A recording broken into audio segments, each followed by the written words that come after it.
আসসালামু আলাইকুম। তোমাদের দাবি ছিল আরডিডিএস কেন সাম্প্রতিক সাধারণ জ্ঞানের ক্লাস নিচ্ছে না। তোমাদের দাবির প্রেক্ষিতে আরডিডিএস এর পক্ষ থেকে সাদি ভাই তোমাদের জন্য সাম্প্রতিক সাধারণ জ্ঞানের প্লেলিস্ট অ্যারেঞ্জ করেছে এবং আজকে আরডিডিএস এর সাম্প্রতিক সাধারণ জ্ঞানের পার্ট 1 ক্লাস। আমরা সাম্প্রতিক সাধারণ জ্ঞানটা এমনভাবে পড়ার চেষ্টা করব যেন ক্লাসের পড়াটা ক্লাসের মধ্যেই হয়ে যায় এবং আমরা কনটেক্সট বুঝে বুঝে পড়ার চেষ্টা করব। তাহলে চলো আমরা পড়াশোনা শুরু করি। তাহলে প্রথম প্রশ্ন হচ্ছে জাইকা। এখন জাইকা কি? আসলে জাইকা হচ্ছে জাপানের আন্তর্জাতিক সহযোগিতা সংস্থা এবং এটার ইংরেজিতে অ্যাব্রিভিয়েশনের ফুল মিনিংটা অথবা ফুল ফর্মটা কি? জাপান ইন্টারন্যাশনাল কোঅপারেশন এজেন্সি, অর্থাৎ আন্তর্জাতিক কোঅপারেশন মানে সহযোগিতা, এজেন্সি মানে হচ্ছে সংস্থা। এবং জাইকার বর্তমান প্রেসিডেন্টকে? জাইকার বর্তমান প্রেসিডেন্ট ডক্টর তানাকা আকিহিকো। এখন এই জায়গাটা বর্তমানে কেন গুরুত্বপূর্ণ? কারণ জাইকার প্রেসিডেন্ট কিন্তু গত মাসে বাংলাদেশ সফরে আসছিলেন। তিনি বাংলাদেশ সফরে আসার পরে বেশ কিছু ঘটনা ঘটে। কিরকম ঘটনা? তোমরা জানো যে 2016 সালের 1 জুলাইতে গুলশানের হোলি আর্টিজানে কিন্তু একটা জঙ্গি হামলা হয়েছিল এবং সেই জঙ্গি হামলায় জাপানি কয়েকজন নাগরিকও কিন্তু নিহত হয়েছিল। তো এই নিহত জাপানি নাগরিকদের স্মরণে উত্তরার দিয়াবাড়িতে এই হোলি হার্টিজান হামলাটাকে স্মরণ করে উত্তরা দিয়াবাড়িতে কিন্তু একটা ভাস্কর্য নির্মাণের কথা চলছে। তো সেটা উদ্বোধন করছেন কিন্তু এই ডক্টর তানাকা আকিহিকো। ওকে। এবং জাইকার প্রেসিডেন্টের বাংলাদেশ সফরে আসার আরো অনেকগুলো কারণ আছে। যেমন তোমরা জানো যে বাংলাদেশের মাতারবাড়ি সমুদ্র বন্দর প্রকল্প, তারপরে হচ্ছে মেট্রো রেলের MRT-1 MRT-6 এই লাইনগুলোতে কিছু বিনিয়োগ কিন্তু আছে জাইকার, বেশ বড় সংখ্যক বিনিয়োগ আছে কিন্তু জাইকার। এজন্য এগুলো নিয়ে আলোচনা করতেই কিন্তু আসলে জাইকার প্রেসিডেন্ট বাংলাদেশ সফরে আসছিলেন। তাহলে গুলশান হোলি আর্টিজান হামলাটা কবে হয়েছিল? 2016 সালের 1 জুলাই। ওকে। বর্তমানে বাংলাদেশের অর্থ এবং পরিকল্পনা মন্ত্রীকে আমরা জানি আমির খসরু মাহমুদ। আমির খসরু বর্তমানের বাংলাদেশের অর্থমন্ত্রী ও পরিকল্পনা মন্ত্রী। বর্তমানে বাংলাদেশের সবচেয়ে বড় দ্বিপাক্ষিক সহযোগী, খুব ইম্পর্টেন্ট প্রশ্ন তোমাদের জন্য, বাংলাদেশের সবচেয়ে বড় দ্বিপাক্ষিক সহযোগী বর্তমানে হচ্ছে জাপান। ওকে। এরপরে দেখি আমরা সম্প্রতি সার্ক আঞ্চলিক পরামর্শ সভা কোথায় অনুষ্ঠিত হয়েছে? এটা অনুষ্ঠিত হয়েছে মালদ্বীপের মালেতে। মালদ্বীপের মালেতে। সার্কের কি? এটা হচ্ছে সম্প্রতি সার্কের আঞ্চলিক পরামর্শ সভা। তো এই আঞ্চলিক পরামর্শ সভা কি নিয়ে অনুষ্ঠিত হয়েছিল? সামুদ্রিক মৎস্য ব্যবস্থাপনা কিংবা জলবায়ু পরিবর্তন সম্পর্কিত। ওকে। তারপরে দেখি যুক্তরাষ্ট্রের 250তম প্রতিষ্ঠা বার্ষিকী পালিত হয় কবে? এটা পালিত হয় 4 জুলাই 2026। 4 জুলাই 2026 যুক্তরাষ্ট্রের 250তম প্রতিষ্ঠা বার্ষিকী পালিত হয়। বিশ্বের সর্ববৃহৎ সামরিক এবং প্রতিরক্ষা সদর দপ্তর কোনটি? এখন কিছু কথা বলি। বিশ্বের আগে আমরা একটা এমসিকিউ সবসময় পড়তাম যে যুক্তরাষ্ট্রের সামরিক এবং প্রতিরক্ষা সদর দপ্তর কোনটি? উত্তর ছিল পেন্টাগন। যুক্তরাষ্ট্রের সামরিক এবং প্রতিরক্ষা সদর দপ্তর কোনটা ছিল? পেন্টাগন। তো বর্তমানে মিশর একটা কাজ করছে। মিশর কি করছে? বিশ্বের সবচেয়ে বড় সামরিক এবং প্রতিরক্ষা সদর দপ্তর বানাইছে এবং সেটার নাম দিছে কিন্তু দা অক্টাগন। ওকে। এবং এই দা অক্টাগন এটা উদ্বোধন কে করছে? বর্তমানে মিশরের যে president Abdel Fattah al CC.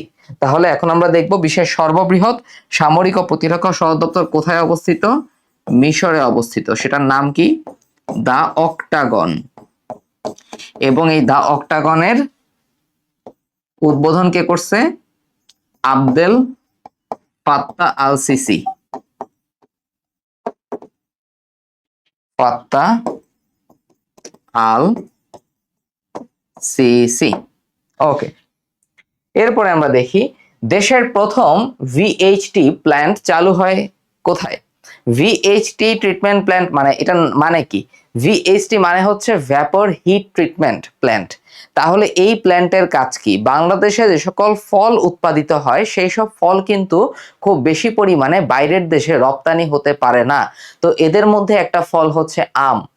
এখন এই ভ্যাপর হিট ট্রিটমেন্টে ট্রিটমেন্ট প্ল্যান্টে কি করা হবে, এই আমকে নির্দিষ্ট তাপমাত্রা এবং নির্দিষ্ট আর্দ্রতায় উত্তপ্ত করা হবে, যার কারণে এই আমের গুণগত মান অক্ষুণ্ণ থাকবে, কিন্তু তার মধ্যে যদি কোনো রোগ জীবাণু কিংবা অন্য কোনো পোকামাকড় থাকে সেটা কিন্তু একদম দূরীভূত হয়ে যাবে। এখন আমাদের দেশ থেকে যদি আমরা আম বাইরের দেশে রপ্তানি করতে যাই তাহলে আমের গুণগত মান অক্ষুণ্ণ রাখতে হবে। 2 নাম্বার, আন্তর্জাতিক একটা নীতি আছে যেটাকে বলা হয় আন্তর্জাতিক কোয়ারেন্টাইন নীতি।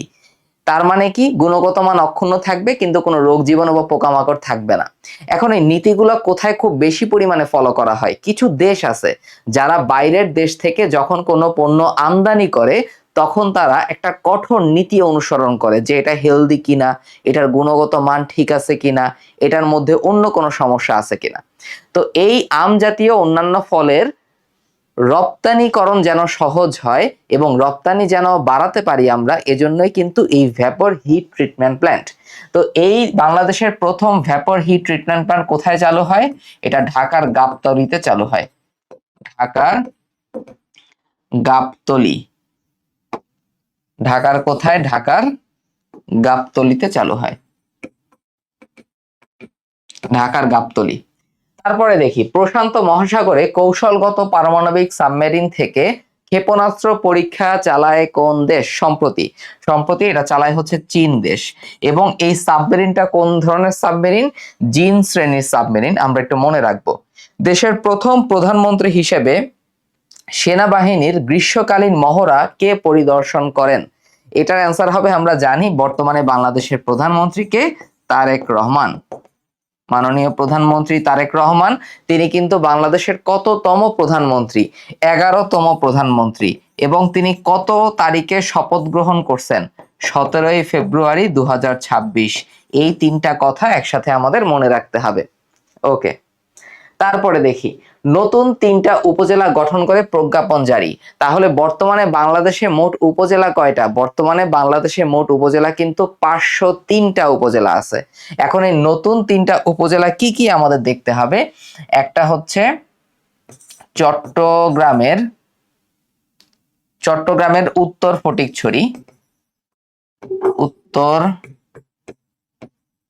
ফটিকছড়ি, তারপরে হচ্ছে আমাদের ময়মনসিংহের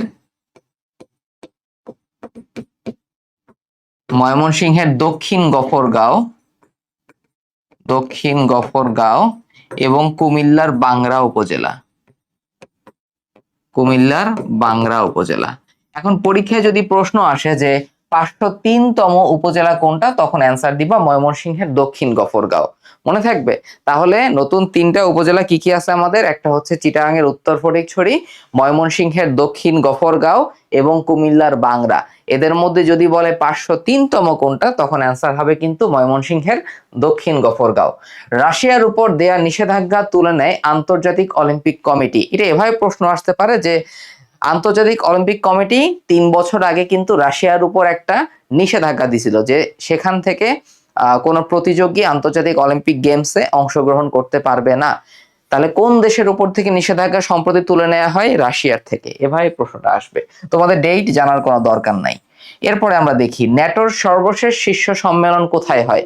মনে রাখতে হবে, ন্যাটোর সর্বশেষ শীর্ষ সম্মেলন হচ্ছে 36তম শীর্ষ সম্মেলন এবং এটা হয়েছে কোথায়? তুরস্কের রাজধানী আঙ্কারায়। তুরস্কের রাজধানী আঙ্কারায়। ওকে, এরপরে আমরা দেখি যে উপজেলা স্বাস্থ্য কমপ্লেক্স সম্পর্কে কিছু ব্যাপার আমাদের জানতে হবে। খেয়াল করি আমরা, বর্তমানে কিছু নীতি গ্রহণ করা হয়েছে। কিরকম নীতি? বর্তমানে যে উপজেলা স্বাস্থ্য কমপ্লেক্স, মনে রাখতে হবে বর্তমানে উপজেলা স্বাস্থ্য কমপ্লেক্স টোটাল কয়টা? 418টা। এখন এই 418টা উপজেলা স্বাস্থ্য কমপ্লেক্সের বর্তমানে বেড সংখ্যা হচ্ছে 50টা।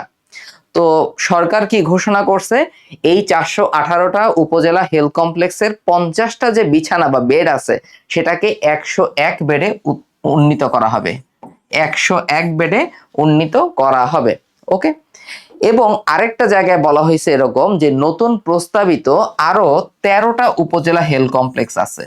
যেই 13টা উপজেলা হেলথ কমপ্লেক্স যখন নির্মাণ করা হবে তখন এই 101টা বেডই সেখানে সংযুক্ত করা হবে। ওকে, তাহলে উপজেলা হেলথ কমপ্লেক্সে সম্পর্কিত আমাদের নির্দেশনাগুলো হচ্ছে এটা এটা আমরা একটু মনে রাখবো। এটা একটা গেল। এরপরে দেখি আমরা নতুন শিশু হাসপাতাল মানে কি।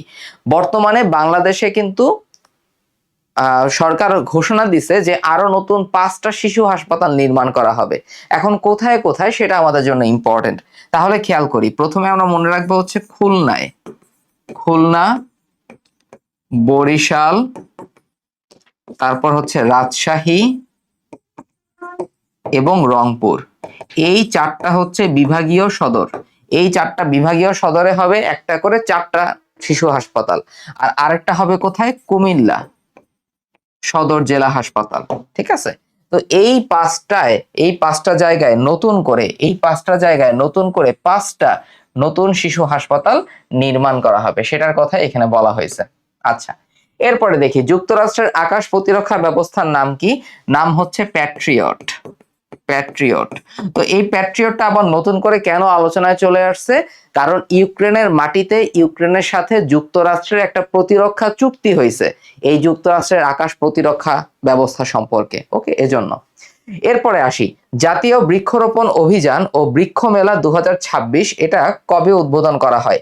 এটা মনে রাখবা কিভাবে? দেখো, বৃক্ষরোপণ তাহলে কি আছে না, তাহলে মনে রাখবা 9 জুলাই, 9 জুলাই 2026 সালে জাতীয় বৃক্ষরোপণ অভিযান ও বৃক্ষ মেলা উদ্বোধন করা। এরপরে আমরা দেখি আধুনিক কাতারের স্থপতিকে। আধুনিক কাতারের স্থপতি হচ্ছেন Sheikh Hamad bin Khalifa Al Thani. Sheikh Hamad bin Khalifa Al Thani. Okay, তিনি হচ্ছেন আধুনিক কাতারের স্থপতি Sheikh Hamad bin Khalifa Al Thani. এবার আসো ওয়াইকো। এখন ওয়াইকো সম্পর্কে আমাদের কি জানতে হবে? ওয়াইকোর ফুল মিনিংটা আগে আমরা জানি, তাহলে আমাদের বুঝতে সুবিধা হবে। ওয়াইকোর ফুল মিনিং হচ্ছে ওয়ার্ল্ড আর্টিফিশিয়াল ইন্টেলিজেন্স কোঅপারেশন, সংক্ষেপে লিখলাম অর্গানাইজেশন। ওকে, তার মানে এই ওয়াইকো এই যে সংস্থাটা আছে এটা কিন্তু নতুন একটা সংস্থা। এই সংস্থা কাজ করবে কিন্তু আর্টিফিশিয়াল ইন্টেলিজেন্স নিয়ে। এখন কথা হচ্ছে কি কাজ করবে? ওয়াইকোর মেইন কাজ হবে কিন্তু আর্টিফিশিয়াল ইন্টেলিজেন্স নিয়ে আন্তঃসরকারি কাজ করা, অথবা এমন ভাবে আমরা বুঝতে পারি চায়না যে পরিমাণে আর্টিফিশিয়াল ইন্টেলিজেন্স ব্যবহার করে বাংলাদেশ কিন্তু সেটা করে না। তাহলে চায়না এবং বাংলাদেশের মধ্যে কিন্তু একটা কি আছে? একটা গ্যাপ আছে। এই গ্যাপটাকে ফিল আপ করাই হচ্ছে এই ওয়াইকোর মূল উদ্দেশ্য। ওকে, তাহলে এই ওয়াইকো এটা নতুন একটা সংস্থা। এটা কাজ করবে কি নিয়ে? এটা কাজ করবে আর্টিফিশিয়াল ইন্টেলিজেন্স নিয়ে। এবং এটা কত তারিখে প্রতিষ্ঠা হয়? এটা হচ্ছে 16 জুলাই 2026 সালে প্রতিষ্ঠা হয়। এবং এই ওয়াইকো প্রতিষ্ঠার জন্য একটা সনদ আছে, সেই সনদে স্বাক্ষর করছে কয়টা দেশ? টোটাল 29টা দেশ স্বাক্ষর করছে। এই ওয়াইকোর সদর দপ্তর কোথায়? সদর দপ্তর হচ্ছে চীনের সাংহাইতে। এই কয়েকটা কথা অবশ্যই আমাদের ওয়াইকো থেকে মনে রাখতে হবে। তাহলে ওয়াইকোর সদর দপ্তর কোথায়? ওয়াইকোর সদর দপ্তর হচ্ছে চীনের সাংহাইতে। ওকে, এবার আমরা দেখি সম্প্রতি 7.3 মাত্রার শক্তিশালী ভূমিকম্প কোথায় আঘাত হানে? এটা আঘাত হানে কিন্তু মেক্সিকোতে, মেক্সিকোর দক্ষিণ প্রশান্ত মহাসাগরীয় উপকূলে, দক্ষিণ প্রশান্ত মহাসাগরীয় উপকূলে। ওকে, বাংলাদেশি পাসপোর্টে ইসরায়েল ব্যতীত শব্দবন্ধ আবার কবে যুক্ত হয়? খেয়াল করো, বাংলাদেশের পাসপোর্টে ইসরায়েল ব্যতীত এই শব্দবন্ধ আবার কবে যুক্ত হয়? এটার অ্যান্সার হবে 19 জুলাই 2026। 19 জুলাই 2026। এরপরে আমরা দেখি নিকারাগুয়ার বর্তমান প্রেসিডেন্ট কে? নিকারাগুয়ার বর্তমান প্রেসিডেন্ট হচ্ছেন ড্যানিয়েল ওর্তেগা। নিকারাগুয়ার বর্তমান প্রেসিডেন্ট হচ্ছেন ড্যানিয়েল ওর্তেগা। এখন এই ড্যানিয়েল ওর্তেগা তার আসলে কেন সে সাম্প্রতিক আলোচনায় বর্তমানে আবার উঠে আসলো? কারণ সে একটা ঘোষণা দিছে যে নিকারাগুয়াতে আর কোনো নির্বাচন হবে না, যেন নিকারাগুয়ার বিরোধী দলের যারা বিরোধী দলীয় যারা আছে তারা যেন নিকারাগুয়ার ক্ষমতায় বসতে না পারে। এই জন্য তিনি পরিকল্পনা করছেন, ঘোষণা দিচ্ছেন যে নিকারাগুয়ায় আর কোনো ধরনের কোনো নির্বাচন হবে না।